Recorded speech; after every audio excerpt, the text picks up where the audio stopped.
দেখুন, একটি জীবনের গল্প, একটি জীবিকার গল্প। একজন বৃদ্ধ মহিলা, তিনি এখনও এ বয়সেও কতটা কর্মঠ, কতটা অ্যাক্টিভ, যে তিনি নিজে জাল বৈঠা দিয়ে জাল নদীতে বিছিয়ে দিচ্ছেন। নৌকা নিয়ে একাই তিনি চালনা করছেন এবং একাই জাল বিছিয়ে দিচ্ছেন। মাঝে মাঝে তার সাথে তার নাতি বা নাতনি থাকে সহযোগী হিসেবে, তবে আজকে বোধহয় তারা নেই। তিনি আজকে একাই নৌকায় করে নদীতে তার কারেন্ট জাল, নতুন কারেন্ট জাল, সেটা বিছিয়ে দিচ্ছেন। কারণ প্রতিদিনই অনেক মাছ ধরে, বিশেষ করে পুঁটি মাছ। তার সাথে আমার কথা হয়েছে, তিনি বলেছেন যে প্রচুর পুঁটি মাছ এখানে ধরে এবং পুঁটিগুলো অনেক ডিমওয়ালা। আমরা স্থানীয়ভাবে বলি কি ট্যাপা পুঁটি। এই পুঁটিগুলো ভাজা খেতে অনেক মজা।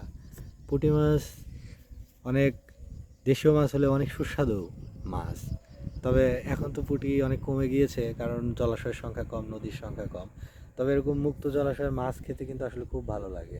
এটি একটি খাল এবং বলা যায় মুক্ত জলাশয়, কারণ অনেকটাই ফাঁকা, আশেপাশে গাছ নেই এবং পানি হচ্ছে অনেক পানির একটি জলাশয়, অল্প পানি না।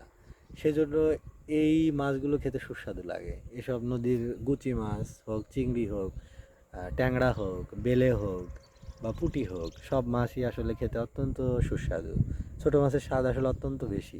বড় মাছের চেয়ে আমার মনে হয় ছোটো মাছ পছন্দ করে বা খেতে সুস্বাদু, প্রসেস করা কঠিন হলেও খেতে আসলে স্বাদ ছোটো মাছেরই। বেশিরভাগ মানুষই কিন্তু ছোটো মাছ পছন্দ করে এবং হাড় সহ খাওয়া যায় বোধ হয়, কাঁটা সহ খাওয়া যায় বলে এটাতে ক্যালসিয়াম বেশি থাকে বা পুষ্টি বেশি থাকে।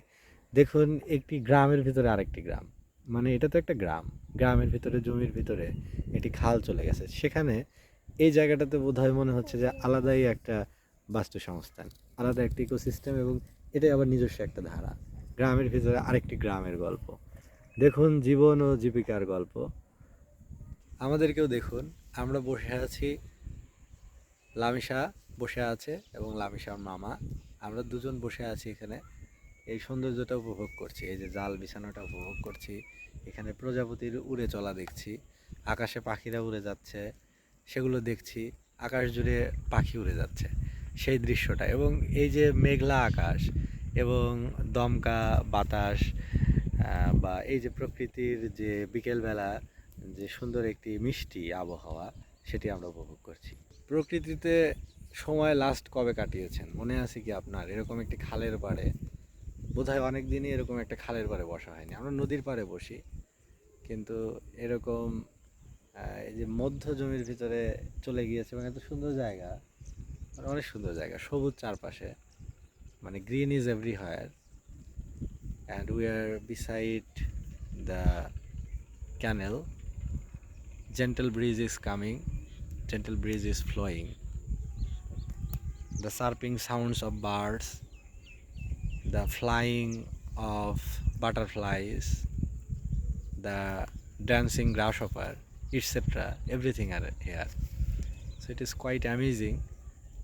এই অনুভূতিটা আসলে অত্যন্ত সুন্দর এবং মুগ্ধকর একটি পরিবেশ। আবারও দেখুন কি সুন্দরভাবে তিনি অনবরত জাল বিছিয়ে যাচ্ছেন। নতুন কেনা কারেন্ট জাল, তার অনেকগুলো জাল আছে। তিনি এখানে একটার পর একটা জাল বিছিয়ে দেন এবং সব জাল যখন তিনি সকালবেলা ঝাড়বেন, মাছ যখন সেখান থেকে তুলবেন, তখন অনেকগুলো মাছ, 1 কেজি, 1.5 কেজি, হাফ কেজি, বিভিন্ন দিন বিভিন্ন মাছ পায়। তিনি প্রায় দুবেলা মাছ বিক্রি করেন, সকালেও বিক্রি করেন এবং বিকেলেও বিক্রি করেন, এবং এটা বলা যায় যে এটা তার আর্নিং সোর্স, এই মাছ ধরা। এই খাল থেকে অনবরত তিনি মাছ শিকার করেন এবং এটি তার জীবিকার বোধহয় প্রধানতম উপায়।